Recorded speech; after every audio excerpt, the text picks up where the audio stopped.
48시간 7,800억 원 한 장의 공문. 이 세 가지가 동맹국 관계를 무너뜨린 날, 저는 워싱턴 국방부 지하 회의실에 있었습니다.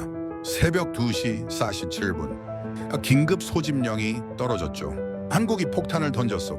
테이블 위엔 A4 용지, 2장짜리 공문 한 장. 저는 첫 줄을 읽고 숨이 멎었습니다. 기한 내 미회신 시 협력국 지휘 재검토 자동 돌입. 이건 협상문이 아니었어요. 사형 선고문이었죠. 그런데 더 충격적인 건 그 다음이었습니다. 한국은 왜 갑자기 이렇게 강경하게 나온 겁니까? 무엇이 참고 참던 나라를 바꿔놓은 겁니까? 그리고 48시간 후 세계는 완전히 다른 질서를 마주하게 됩니다. 제 이름은 마이클 해리슨, 미국 국방부 안보 분석가입니다. 지금부터 제가 목격한 그 이야기를 들려드리겠습니다. 7,800억 5년 48시간 숫자만. 세계 동맹국 관계가 무너지는 소리였습니다. 새벽 2시 47분 제 휴대폰이 울렸죠. 지금 당장 와, 한국이 폭탄을 던졌어.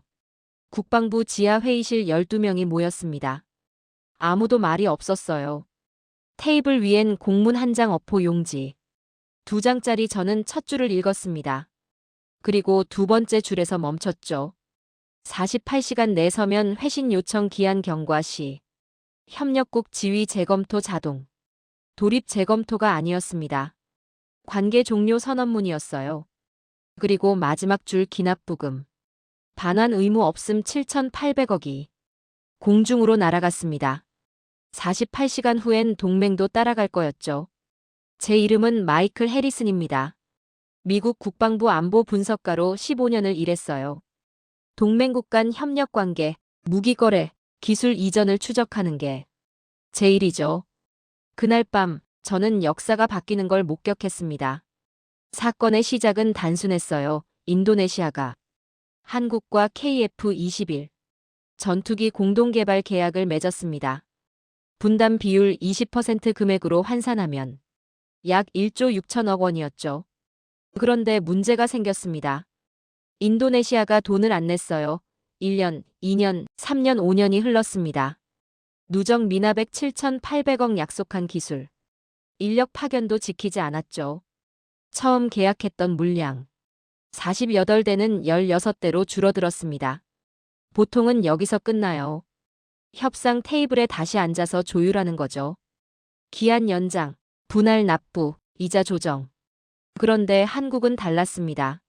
48시간 내 서면 회신하십시오. 기한 내 미회신 시 협력국 지휘. 재검토가 자동으로 진행됩니다. 저는 이 문장을 보고 전율했어요. 협상이 아니었습니다. 통보였죠. 더 무서운 건 그 다음이었습니다. 기납부금 반환 의무 없음. 계약서 조항이었어요. 법적으로 완벽했습니다. 인도네시아가 이미 낸 돈, 단 한 푼도 돌려받을 수 없다는 뜻이었죠. 회의실이 얼어붙었습니다. 한국이 미쳤나? 동맹국한테 이게 뭐야? 누군가 고함을 질렀어요. 하지만 저는 달랐습니다. 미친 게 아니었어요. 정신이 든 거였죠. 저는 지난 5년간 인도네시아의 행보를 추적해왔습니다. 분담금은 미루고 프랑스제 라팔 전투기 42대는 10조 원 넘게 계약했죠. KF-21 개발엔 돈이 없다면서 완제품 수입엔 돈이 있었던 겁니까? 그리고 그들은 착각했습니다. 우리가 20% 지분이니까 한국은 우리 없이 못해. 이 오만함이 모든 걸 망쳤어요. 저는 그날 밤 한국 측 담당자와 통화했습니다. 목소리가 달랐어요. 예전의 친근함이 사라졌죠. 조만간 공식 문서를 보내겠습니다. 짧았습니다. 건조했어요. 감정이 없었죠. 저는 그 목소리를 압니다. 이미 내부 결제 라인을 탄 사람의 목소리예요. 돌이킬 수 없다는 걸 의미했죠. 48시간. 이건 협상 시간이 아니었습니다. 관계를 정리하는 절차였어요. 그리고 저는 확신했습니다. 한국은 이제 참는 나라가 아니라 자르는 나라가 됐다고 말입니다. 48시간이 지나갔습니다. 인도네시아는 답하지 않았어요. 아니, 답할 수 없었죠. 그들은 이걸 협박으로 봤습니다. 한국이 겁을 주는 거야. 시간 끌면 다시 협상 테이블에 앉을 거야. 착각이었습니다. 48시간 후 한국 언론의 기사가 터졌어요. 인도네시아 KF-21 공동개발. 사실상 퇴출 사실상이 아니었습니다. 진짜였죠. 그런데 더 충격적인 건 그 다음이었어요. 한국 독자 개발 전환. 준비 추가 예산 편성 착수. 저는 이 문장을 보고 손이 멎었습니다. 한국이 판을 바꿨어요. 당신들 없으면 못한다가 아니라 당신들 없이 한다로 바꿔버린 겁니다. 워싱턴이 술렁였습니다. 한국이 진심인가? 20% 지분을 포기하고 혼자 간다고? 저는 대답했죠. 포기가 아닙니다. 정리해요. 숫자가 증명했습니다. 한국 정부가 추가 예산을 편성했어요. 인도네시아 분담금을 자체 예산으로 메우기 시작한 겁니다. 이건 협상 카드가 아니었습니다. 실행 선언이었죠. 우리는 당신들 없이도 됩니다. 그 메시지가 전 세계로 퍼져나갔어요. 인도네시아는 당황했습니다. 한국이 이렇게까지 나올 줄은 몰랐어.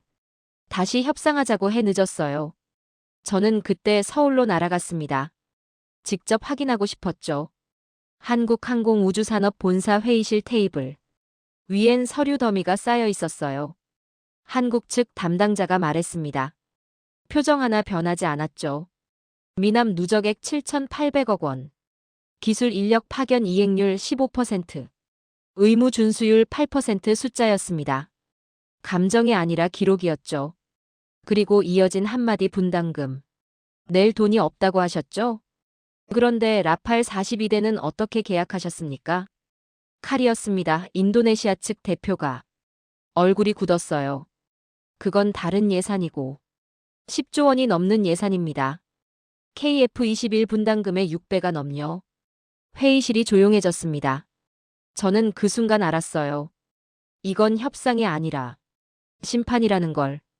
한국은 감정으로 싸우지 않았습니다.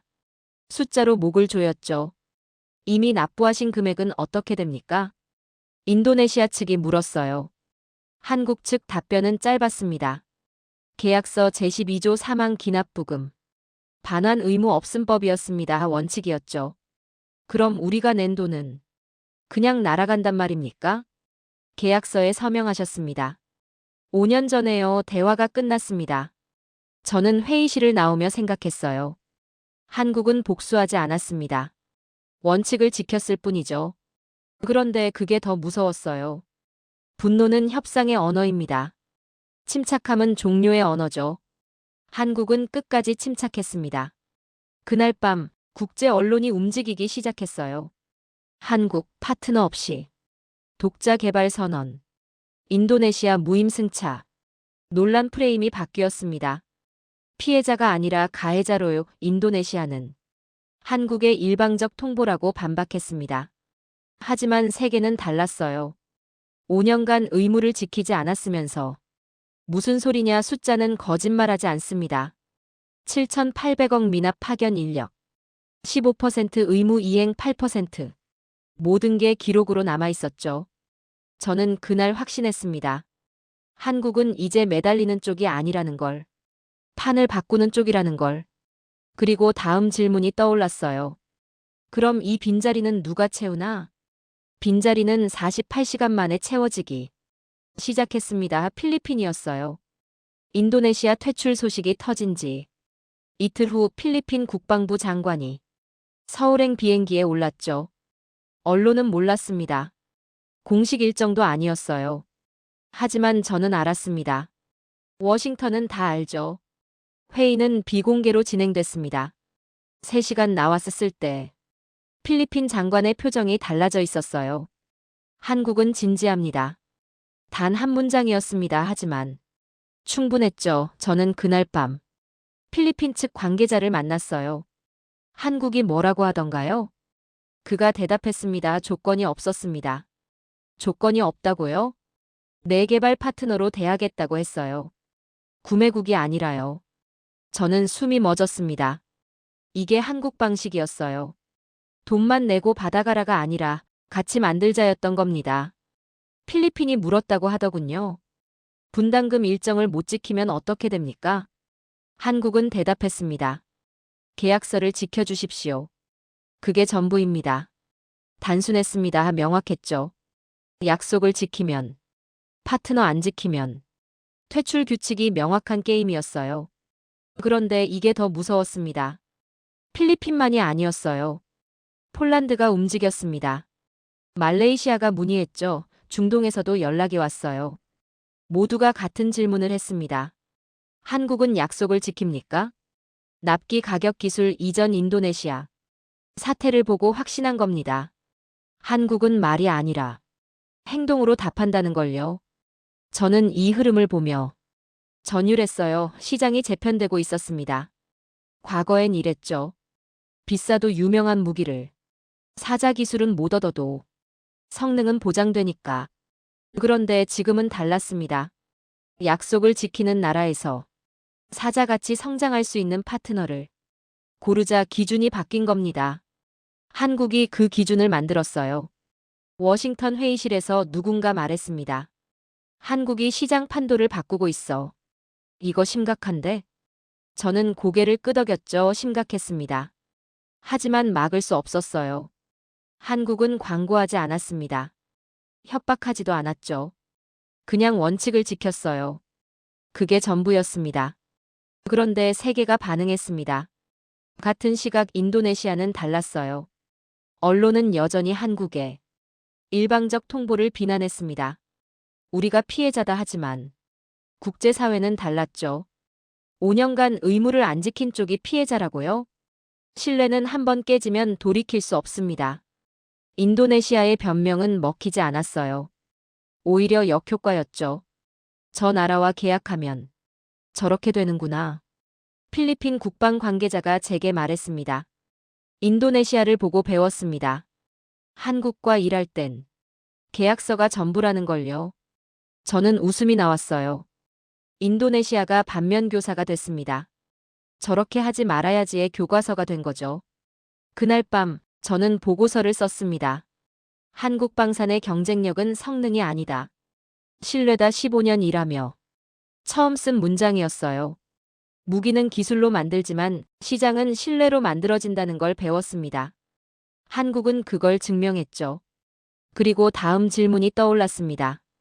인도네시아는 이제 어떻게 되는 거지? 6개월 후 인도네시아 라팔이 도착했습니다. 10조 원짜리 전투기. 프랑스제 최신의 기종이었죠. 언론은 환호했어요. 우리 공군력이 동남아 최강이 됐다. 축배를 들었습니다. 하지만 저는 알았어요. 진짜 비용은 이제부터라는 걸. 도착 3개월 후 첫 보고서가 올라왔습니다. 가동률 38%. 저는 숫자를 다시 봤어요. 오타인가 싶었죠. 아니었습니다. 42대 중 16대만 날 수 있었어요. 나머지는 경납고에 묶여 있었죠. 이유는 단 하나, 부품이었습니다. 핵심 부품은 전량 프랑스산 교체 주기도, 공급 일정도 모두 그들이 결정했어요. 언제 부품이 옵니까? 3개월 대기 중입니다. 3개월 그 시간 동안 전투기는 그냥 철덩어리였죠. 더 충격적인 건 가격이었습니다. 부품 하나가 예상의 3배, 정비 한 번에 억 단위. 이게 부품값이라고요? 인도네시아 정비팀이 소리쳤습니다. 하지만 선택권은 없었어요. 직접 고칠 수도 없었죠. 기술 이전이 없었으니까요. 매뉴얼은 프랑스어, 정비는 프랑스 기술진, 대기 부품은 프랑스 본사 발주, 완벽한 종속이었습니다. 저는 인도네시아 공군 기지를 방문했어요. 경납고에 라팔이 줄지어 서 있었습니다. 날지 못하는 전투기들이요. 한 정비사가 제게 말했습니다. 우린 아무것도 못해요. 부품이 올 때까지 기다리는 게 전부죠. 목소리가 떨렸어요. 연간 유지비가 눈덩이처럼 불어났습니다. 부품비, 정비비, 기술료. 계약서엔 없던 비용들이었죠. 이게 다 어디서 나온 겁니까? 계약서 세부 조항에 있습니다. 부속 문서 12쪽에요. 아무도 읽지 않은 문서였습니다. 저는 그날 깨달았어요. 완제품 구매의 함정을 겉보기엔 화려합니다. 최신의 기종, 즉시 전력화, 빠른 도입하지만 진짜 비용은 숨어 있었죠. 부품 종속, 기술 부재, 영구적 의존. 우리가 산 건 전투기가 아니었어요. 인도네시아 국방부 관계자가 말했습니다. 영구 계약서였죠. 끝이 없는 같은 시각 한국은 달랐습니다. KF-21 양산 라인이 돌아가고 있었어요. 깔끔한 공정 안정된 부품 공급. 자체 정비 시스템 가동률 92%. 저는 이 숫자를 보고 전율했습니다. 38%대 92%. 같은 전투기가 아니었어요. 다른 세계였죠, 하나는. 독립 하나는 종속 인도네시아. 언론이 보도하기 시작했습니다. 라팔 유지비 폭탄 예산. 재조정 불가피 댓글이 달렸어요. 그래서 KF-21은 어떻게 된 거야? 우리가 참여했으면 기술도 배웠을 텐데. 후회였습니다. 하지만 늦었어요. 한국은 이미 필리핀과 계약 협상 중이었죠. 저는 그날 밤 보고서를 썼습니다. 전투기를 사는 것과 만드는 것의 차이 10조를 썼지만 얻은 건 없었습니다. 기술도 자립도 미래도 그전 알지 못하는 철덩어리 42대. 그리고 영원히 갚아야 할 유지비 청구서뿐이었죠. 같은 돈으로. 한국은 산업을 키웠습니다. 차이는 명확했어요. 하나는 구매했고 하나는 투자했죠. 결과는 이미 나왔습니다. 필리핀 다음은 폴란드였습니다. 그 다음은 말레이시아, 사우디아라비아, 아랍에미리트. 줄이 생기기 시작했어요. 모두가 한국으로 향했죠. 저는 이 흐름을 보며 놀랐습니다. 광고 한 번 없었거든요. 한국은 설득하지 않았어요. 그냥 이행했습니다. 납기 준수, 가격 투명성, 기술 이전 약속 이행. 말이 아니라 기록이었죠. 각국 국방부가 같은 질문을 했습니다. 한국은 약속을 지킵니까? 답은 명확했어요. KF-21 개발 일정, 단 한 번도 안 밀렸습니다. 계약 금액, 추가 요구 없었습니다. 기술 이전, 약속대로 진행 중입니다. 숫자가 증명했죠. 저는 폴란드 국방 관계자를 만났습니다. 왜 한국입니까? 그가 대답했어요. 신뢰 때문입니다. 성능은요?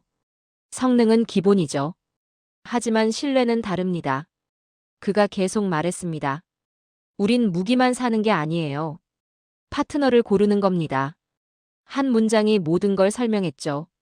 방사는 무기 산업이 아니었습니다. 약속의 산업이었어요.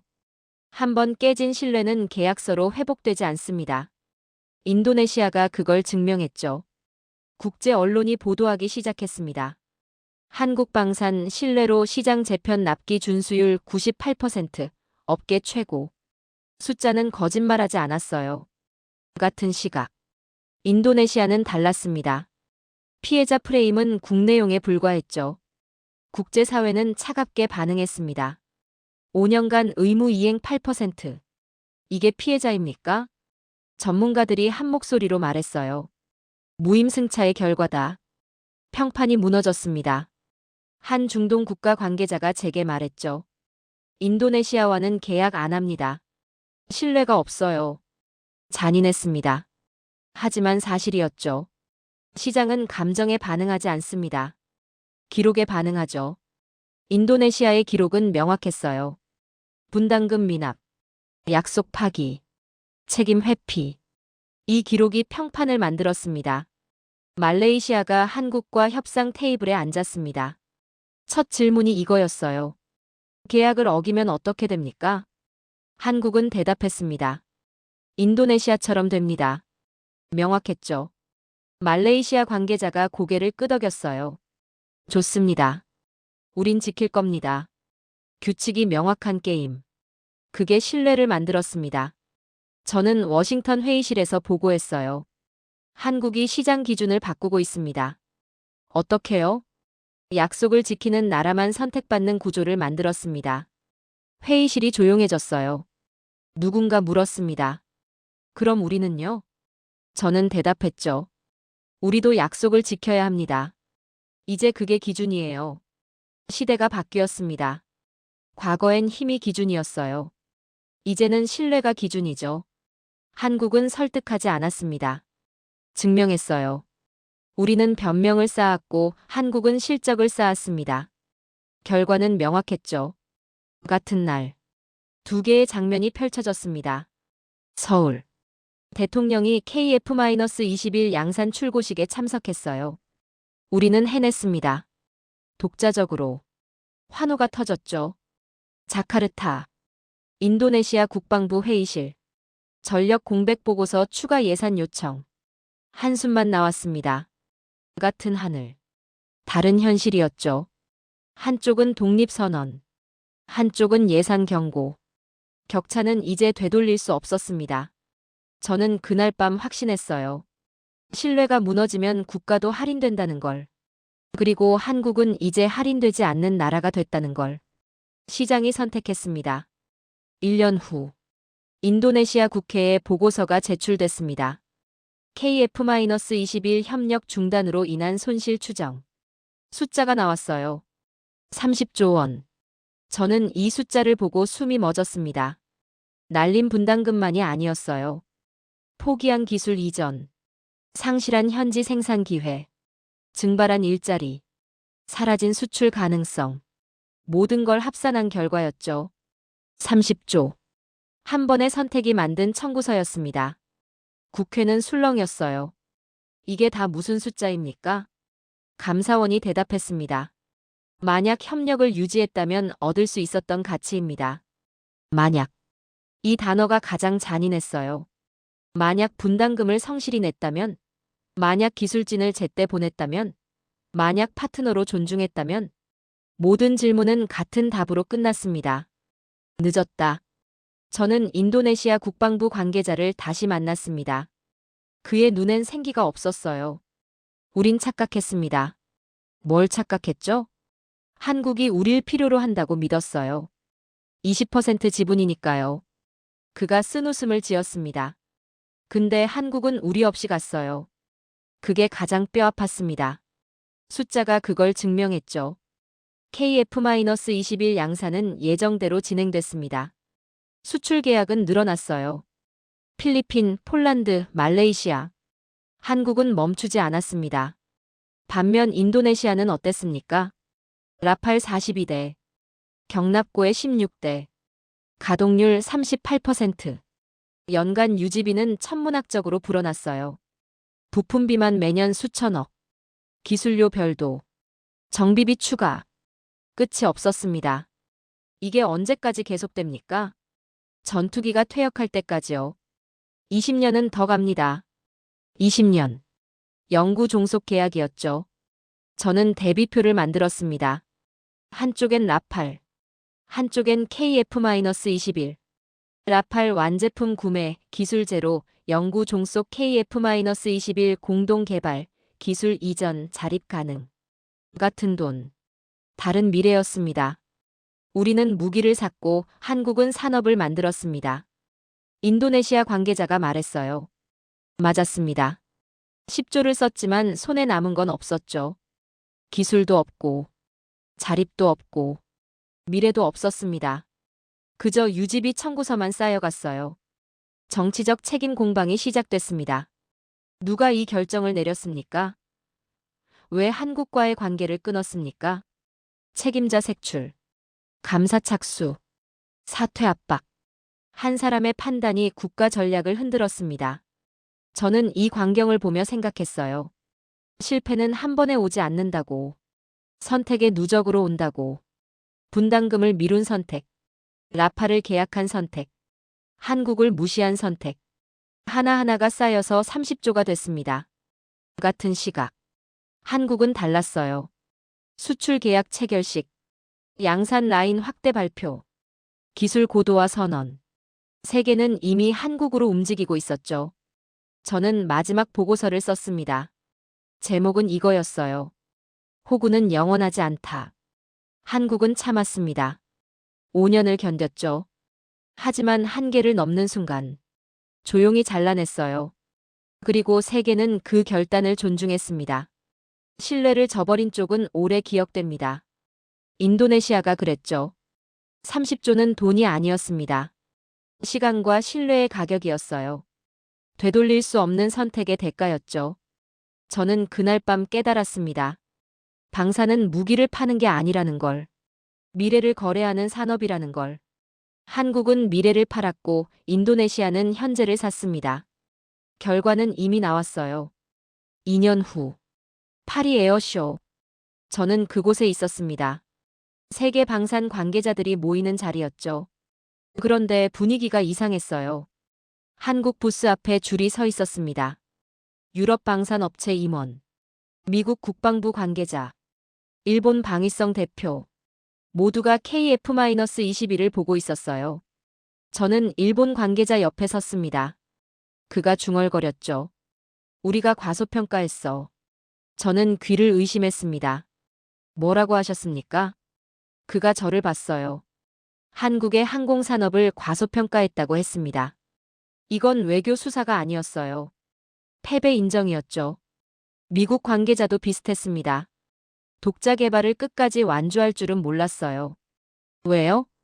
보통은 중간에 포기하거든요. 비용이 너무 크니까. 그가 고개를 저었습니다. 근데 한국은 달랐어요. 끝을 봤습니다. 완주. 이 단어가 모든 걸 바꿨어요. 시작하는 나라는 많습니다. 끝내는 나라는 드물죠. 한국은 끝냈습니다. KF-21은 더 이상 도전작이 아니었어요. 양산 체제 안정화, 수출 계약 누적, 납기 준수율 98%. 숫자가 증명했죠. 가격 대비 성능, 정비 패키지 완비, 기술 이전 약속 이행. 모든 게 균형 잡혀 있었습니다. 유럽 업체 관계자가 말했어요. 이제 우리가 한국을 따라가야 할 판입니다. 따라간다. 이 표현이 충격적이었죠. 과거엔 한국이 따라가는 쪽이었습니다. 이제는 기준이 됐어요. 그날 오후, 한국 대통령이 연설했습니다. 우리는 도움 없이 해냈습니다. 짧았습니다. 하지만 무거웠죠. 도움 없이. 이 말은 동맹에게도 경쟁자에게도 던지는 선언이었어요. 우리는 이제 참여자가 아니라 기준점입니다. 회장이 조용해졌습니다. 저는 그 침묵의 의미를 알았어요. 인정이었습니다. 시장은 승자에게 박수를 치지 않습니다. 따라갈 뿐이죠. 그리고 세계는 따라가기 시작했어요. 폴란드가 48대 추가 계약했습니다. 사우디가 기술 협력 요청했죠. 말레이시아가 공동 생산 라인 협의를 시작했어요. 줄이 끊이지 않았습니다. 더 이상 묻지 않았어요. 왜 한국입니까? 대신 이렇게 물었죠. 얼마나 빨리 계약할 수 있습니까? 시장은 이미 판단을 끝냈습니다. 저는 워싱턴에 보고했어요. 한국이 게임을 바꿨습니다. 어떻게요? 원칙을 지켰습니다. 그게 전부예요. 상사가 말했습니다. 그게 쉬운 줄 아나? 아닙니다. 그래서 대단한 겁니다. 한국은 이기겠다고 외치지 않았습니다. 끝까지 해냈을 뿐이에요. 약속했으면 지켰고, 계약했으면 완수했고, 시작했으면 끝냈습니다. 이 단순함이 신뢰를 만들었죠. 같은 날, 인도네시아 언론이 보도했습니다. 한국 KF-21 세계 시장 석권. 댓글이 달렸어요. 우리가 함께 했으면 적이 있었을 텐데. 5년 전 결정이 후회된다. 후회. 하지만 시장은 후회를 기다리지 않습니다. 앞으로 갈 뿐이죠. 저는 그날 밤 확신했습니다. 한국은 복수하지 않았다고. 선택받았을 뿐이라고. 감정으로 싸우지 않았어요. 원칙으로 이겼죠. 조롱하지 않았습니다. 증명했어요. 사정하지 않았습니다. 완주했죠. 이 태도가 세계를 움직였습니다. 그날 이후 한국은 비교 대상이 아니라 기준이 됐습니다. 3년이 지났습니다. 시장이 완전히 재편됐어요. 저는 국제방산 세미나에 참석했습니다. 주제가 이거였죠. 신뢰 기반 방산 협력의 새로운 패러다임.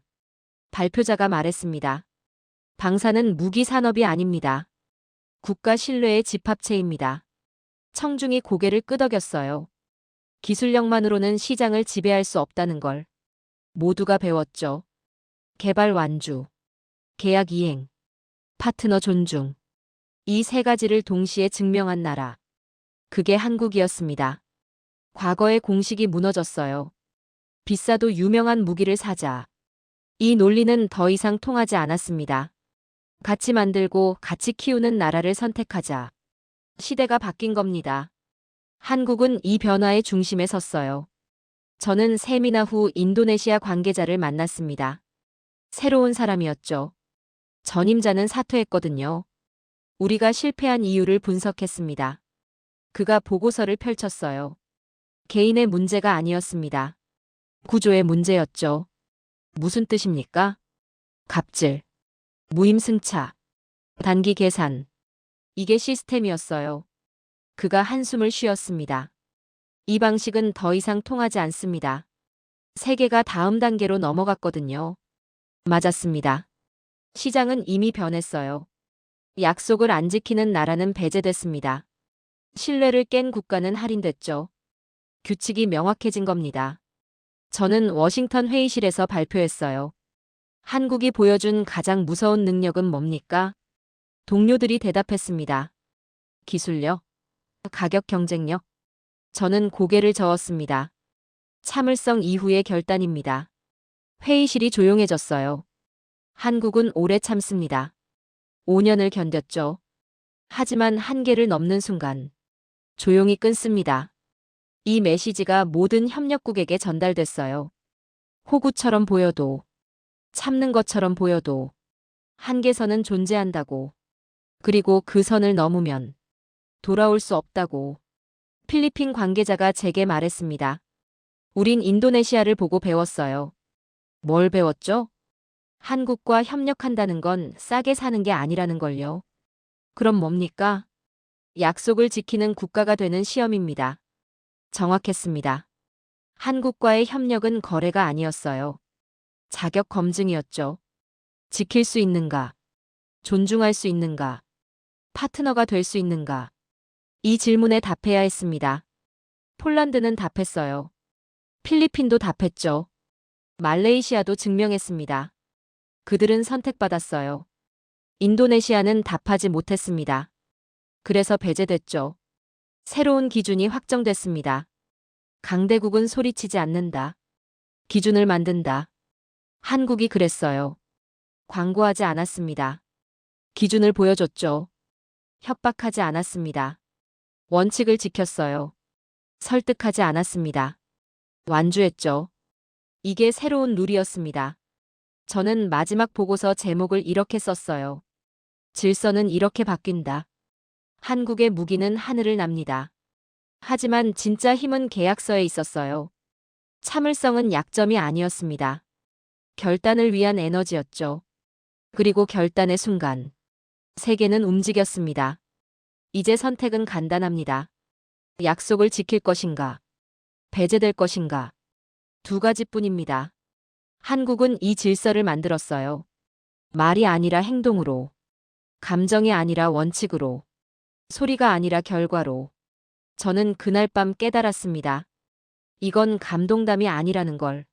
새로운 질서에 대한 기록이라는 걸. 그리고 그 질서는 한국에서 시작됐습니다. 오늘 어떠셨나요? 세상에서 가장 따뜻한 이야기. 저희 감동사연 백화점에선 매일 이렇게 가슴 뭉클한 이야기로 당신의 마음을 어루만져 드립니다. 구독과 좋아요는 사랑입니다.